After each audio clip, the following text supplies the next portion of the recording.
நம்ம வாழ்க்கையில் நமக்கு எவ்வளோ பெரிய பிரச்சனை வந்தாலும் கடைசியாக நம்ம போகிற ஒருத்தர்னா அது கடவுள் தான். என்னோட லைஃப்பில் எங்கள் அம்மாவும் எங்கள் அப்பாவும் எப்போவுமே என்கிட்ட சொல்கிற ஒரே விஷயம், இந்த உலகத்தில் யாரையுமே நம்பாத, கடவுளை மட்டும் நம்பு, அவரை மட்டும் கெட்டியாக பிடிச்சிக்கோ அப்படின்னு சொல்லுவாங்க. ஒவ்வொருத்தங்க லைஃப்லேயும் ஒரு டேர்னிங் பாயிண்ட்னு இருக்கும். அந்த மாதிரி என்னோட வாழ்க்கையில் நடக்க வேண்டிய ஒரு டேர்னிங் பாயிண்ட்டுன்னு நான் நினச்சிட்டு இருந்த விஷயத்துக்காக நான் அவ்வளோ எஃபோர்ட் போட்டேன்.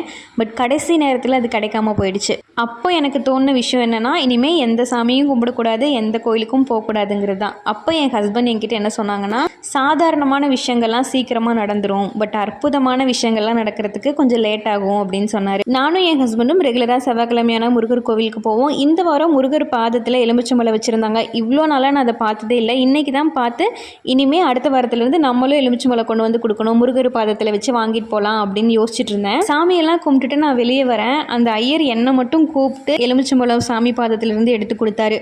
என் கையில் அவர் கொடுத்த உடனேயுமே நான் அழுகலை, பட் என் கண்ணிலிருந்து தண்ணி அப்படியே தாரையாக ஊற்றுச்சு. அப்போ தான் எனக்கு புரிஞ்சுது, நம்ம வாழ்க்கையில் நம்ம சின்ன சின்ன விஷயங்களை ஆசைப்பட்டு போகிறோம், பட் முருகர் நமக்காக பெருசாக ஒரு விஷயம் பிளான் பண்ணியிருக்காரு அப்படின்னு. இந்த ஒரு நம்பிக்கை போதும்னு நினைக்கிறேன், ஒவ்வொரு நாளையும் சந்தோஷமாக கடந்து போகிறதுக்கு.